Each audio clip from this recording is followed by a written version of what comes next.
But I think now, Paulie, as a Latino, I'm going to hand this directly over to you now, and I want your review of the film. So everything you want to talk about, I want your opinion. I want your review. As a Latino, I want your opinion. Go for it. Give us your review. Okay. Well, first of all, thank you, Mr. H, and everyone in the chat.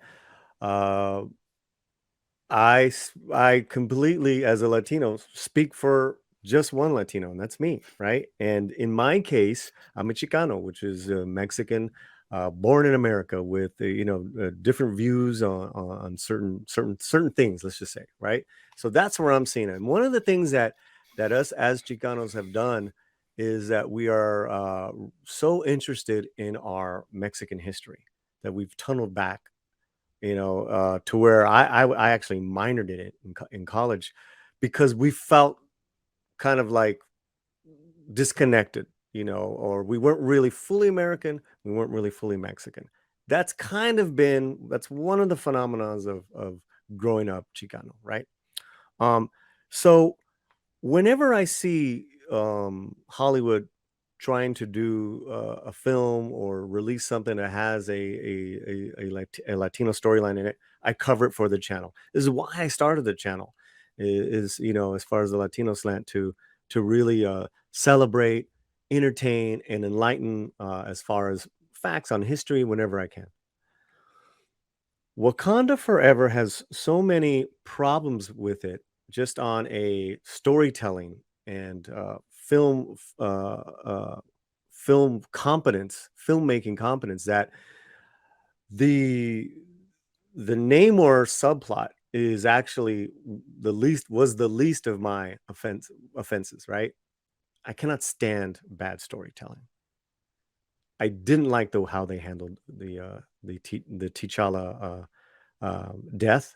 He should have gone out on his sword, not from some, and in full spoilers here, not from some bizarre illness. It cheapened him and his legacy, which means it cheapened Chadwick Boseman and his legacy. That's just how I feel.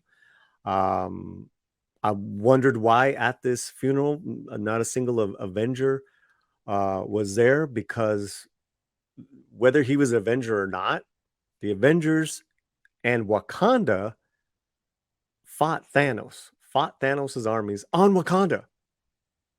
This is huge. This is a big deal.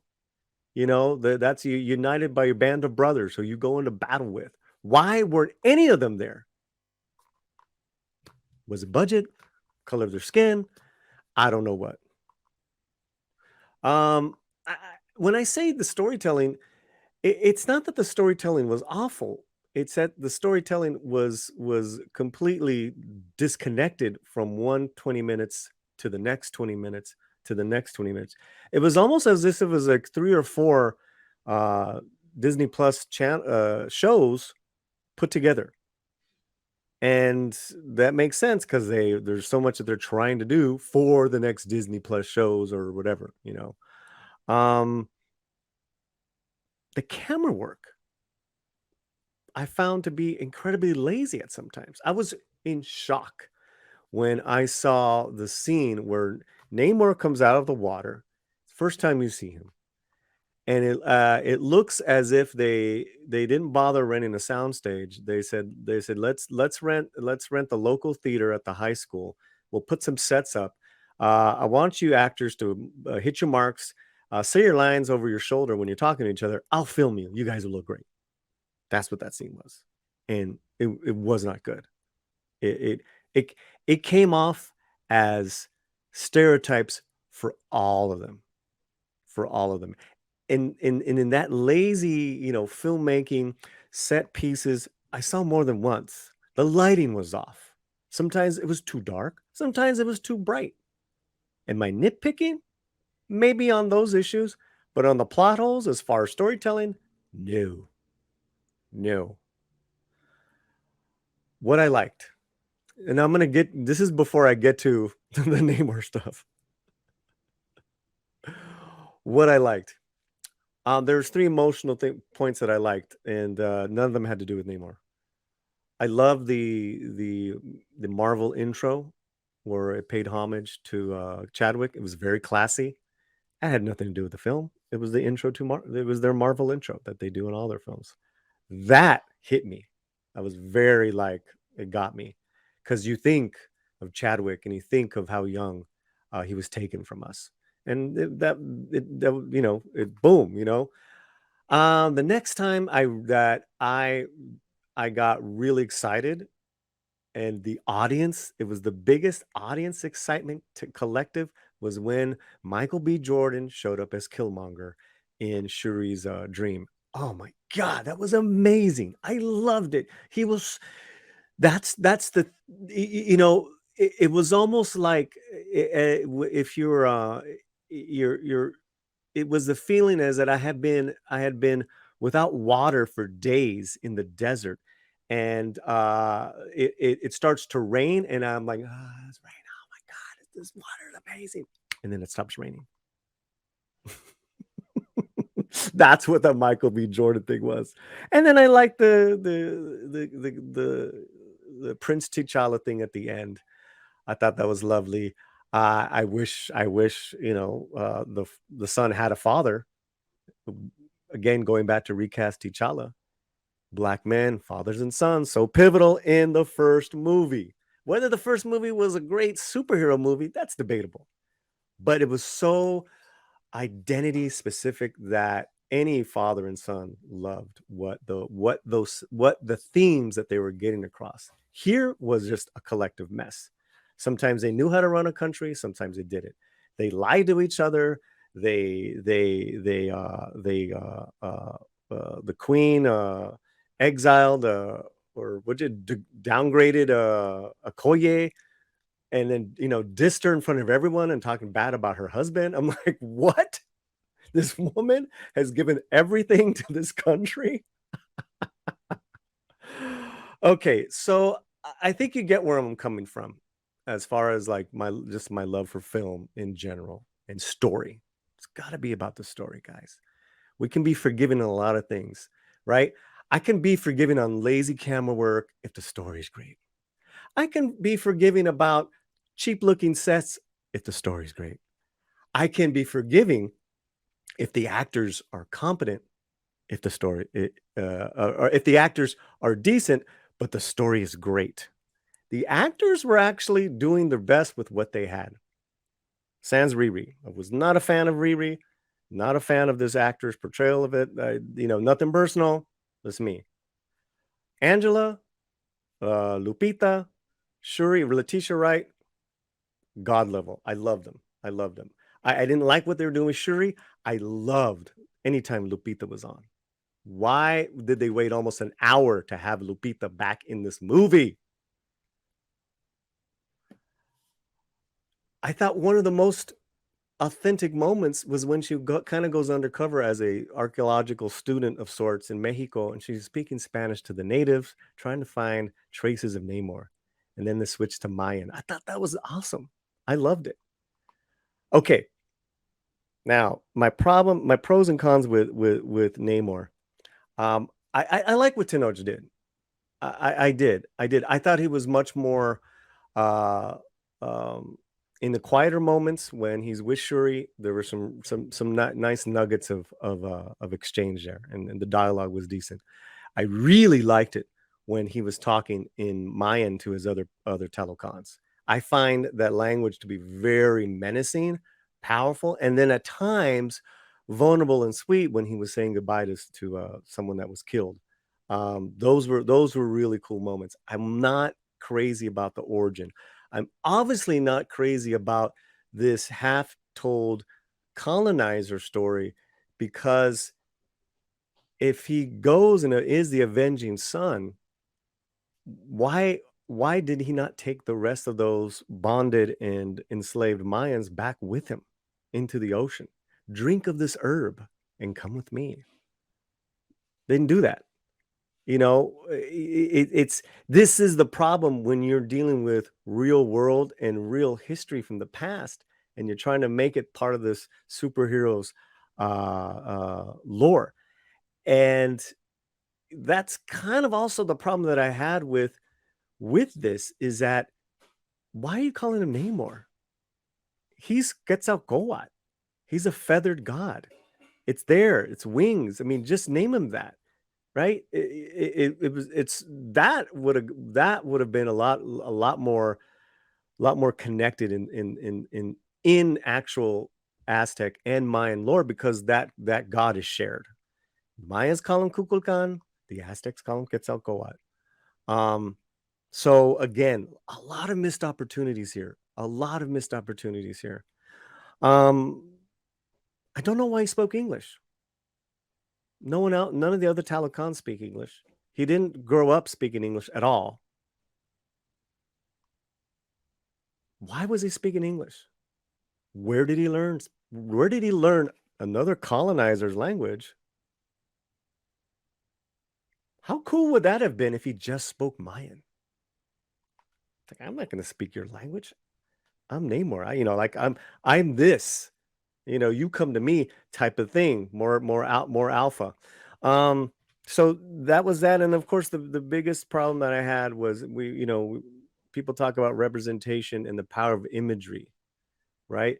We, at this current state in this country, we see a lot of brown people, right, crossing the border, as harrowing as that is. However you feel about it, the human story is that we see these brown people crossing a river, sometimes coming out of a river, submerged in water with their personal, effects, maybe even a kid. We don't know their stories, but we know it's a problem, right? As far as there's just a lot of them coming.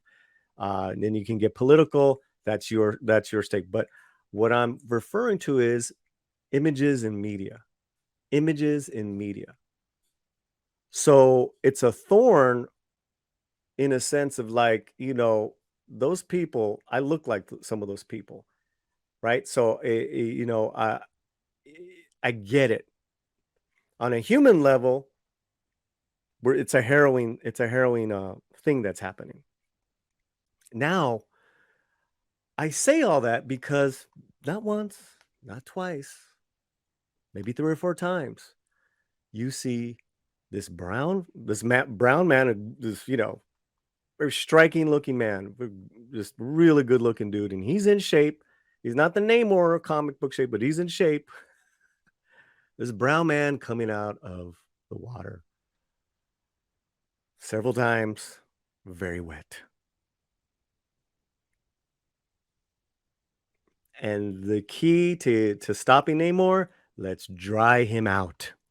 We're going to find a vacuum and dry him out to where he cannot be strong anymore. They literally have shots of his back several times. Now, am I seeing too much into this? That's just me. I'm just one person. But, whether I'm from, I'm born and raised here, several generations, that word is still thrown out to me. It's been a while, but I've been called that. I've been called wetback. Let's just be real, right? No one likes that word. It's not like the N word, to where, and I bring it up. It's not like the N word where the African American culture uses it amongst themselves, right? We don't use wetback amongst ourselves. We don't do that. There's other jokes we have, but we don't. We're jokers in our own sick, twisted way. But I go back to this because if we're so hung up on image and representation, why was the biggest Latino superhero to date on MCU had this continual motif of a back who's wet, and to stop him, we're gonna dry him out? And also, too, how did he get into our country? How did he cross our borders? How did he cross this river? Those are lines in the movie. I'm not making this up.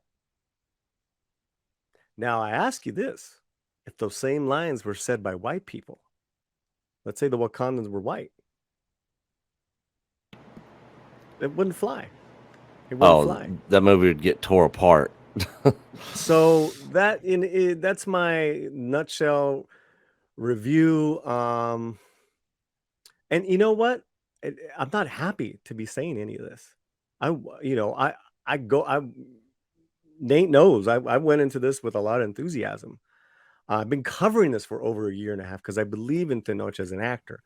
Uh, I do think it's important for for authentic representation that's organic. So what, you know, I give the example that a lot of the times of Narcos Mexico, because they are stereotypes to the nth degree, but everyone's a drug dealer in these shows. But the human story is so riveting that they take those stereotypes to tell you a bigger story, which is the human story. Um, when when when there's a half measure done, and I believe this is a half measure at the end of the day, then it's a stereotype.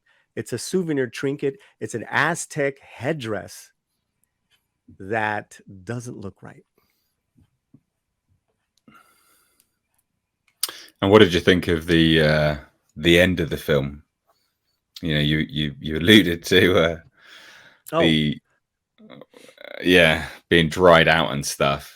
What did you think at the end of the film, the sort of final oh, I fight? mean, yeah, I mean, he well, what happens is that um, Namor impales Shuri.